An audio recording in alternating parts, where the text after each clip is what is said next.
Sometimes Margot Robbie slaps people to get away. Other times, she just writes a nice letter. This is the story of her journey from down under to the top of the world.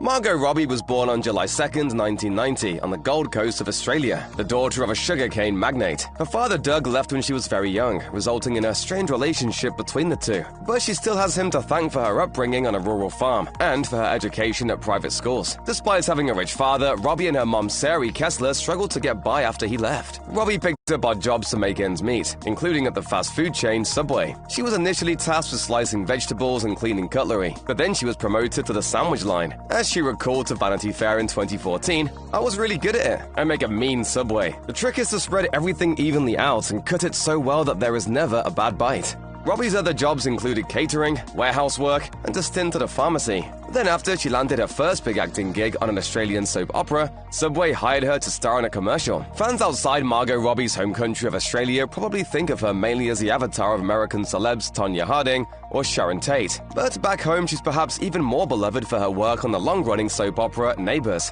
on which she played Donna Friedman. The character became a fan favorite thanks in part to positive bisexual representation and Robbie's obvious star power. Originally cast as a one-off role, Donna soon became a recurring character. Robbie ended up staying on the show for 3 years, but then in 2010 she left Australia to pursue a career in Hollywood. As she told TV Week, "I want to go to America. It's always been my goal to work in Hollywood. It's the one stage in my life where I have absolutely nothing holding me down."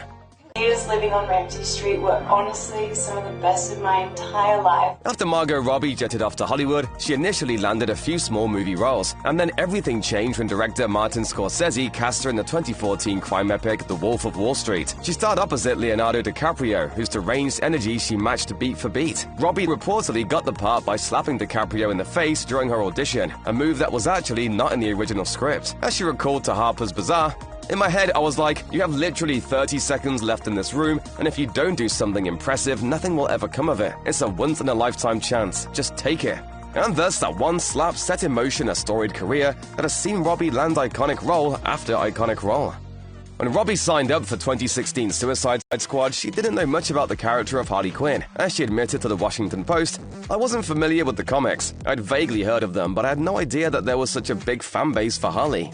Nevertheless, her take on Harley was a hit, and the character was even reportedly the most Googled Halloween costume of 2016. It was a significant departure from earlier versions of Harley, as her outfit consisted of fishnets, a studded belt, and a ripped t-shirt reading "Daddy's Little Monster." Though she initially had no plans to play Harley again, Robbie leapt at the opportunity to redeem the character with a feminist spin in 2020's Birds of Prey. She was also an executive producer this time around, as she noted to Rotten Tomatoes, "I thought it would be great for the character, and I thought the industry needed a girl gang action film." Plenty of fans fell in love with Robbie's version of Harley Quinn in Suicide Squad, but if it weren't for the actress's intense dedication, that could have been the last time any of us saw the character on screen. So when it came time to bring her back for Birds of Prey, she put in the work to really make it memorable. The movie was less of a sequel to Suicide Squad and more of a companion piece exploring Harley's own offbeat life, and it forced Robbie to work in multiple roles at once. As one of the founders of Lucky Chap Entertainment, she also served as one of the movie's producers. She ultimately went above and beyond, getting all the pieces together to make the film a reality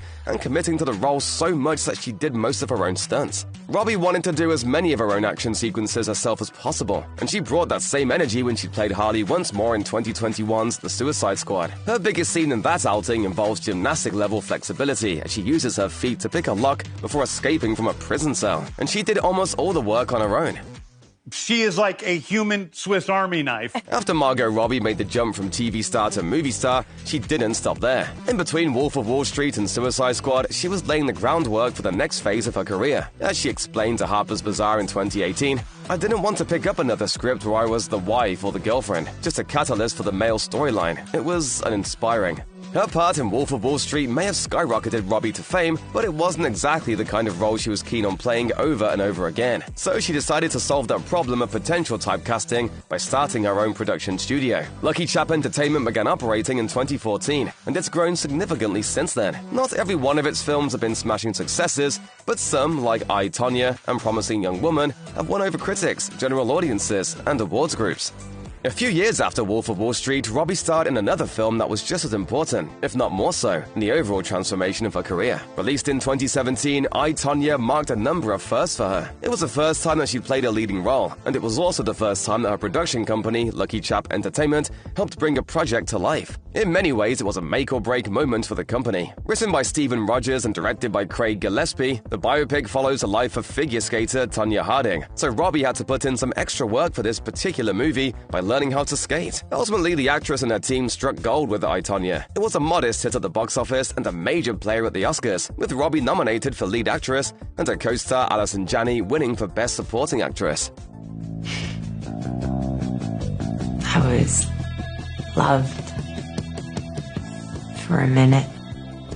Based on true stories, 2019's Bombshell explores a culture of sexual harassment that proliferated at Fox News under CEO Roger Ailes. Several of the roles are based on actual people, but Margot Robbie's part of Kayla was a composite character with multiple real-life inspirations. Robbie has admitted that Bombshell was something of a wake-up call for her. As she told Variety in November 2022, "I realized that I, as a person with an established position in the industry, financially set up and self-sufficient, I didn't know the definition of sexual harassment, and that's shocking."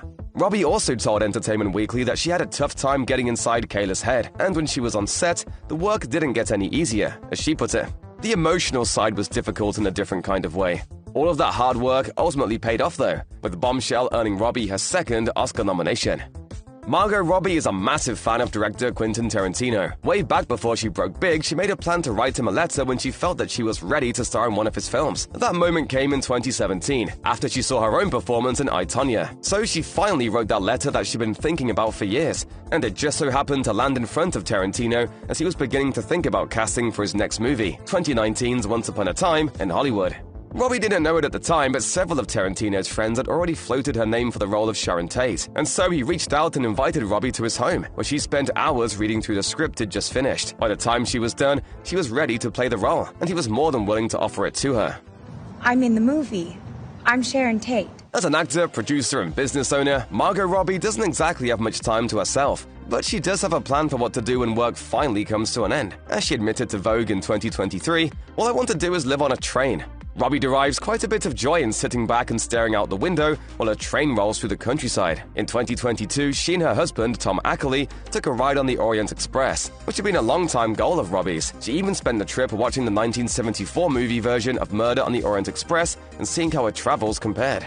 As it turns out, an obsession with trains might be a bit of a family trait. Back in 2019, Robbie took a trip back to her native Australia to spend some time with her sister. Rather than relaxing by a pool, they hopped on board the country's famous GAN train, which makes a 4-day trip to the Australian outback. Margot Robbie has already gotten to work with some of her biggest Hollywood heroes, like Martin Scorsese and Quentin Tarantino, but she hasn't quite crossed every dream partnership off her wish list. In a 2022 Vanity Fair profile, she mentioned some notable directors she'd like to work with, including Paul Thomas Anderson, Bong Joon-ho, and Celine Sciamma. At this point in her career, it's hard to imagine that Robbie would have much difficulty getting to work with anyone else she wants. She's one of the biggest stars in Hollywood, and as a producer at Lucky Chap Entertainment, she has plenty of say about what project she's going to work on next, after all. Despite the enviable position she finds herself in today, Robbie still feels just as excited about getting to work as she did during her early days on Australian TV. As she admitted to Net-a-Porter in 2018, "I've been on sets for pretty much the last 10 years and I still walk on and think, this is so cool! Look at that! That's amazing! Oh my gosh!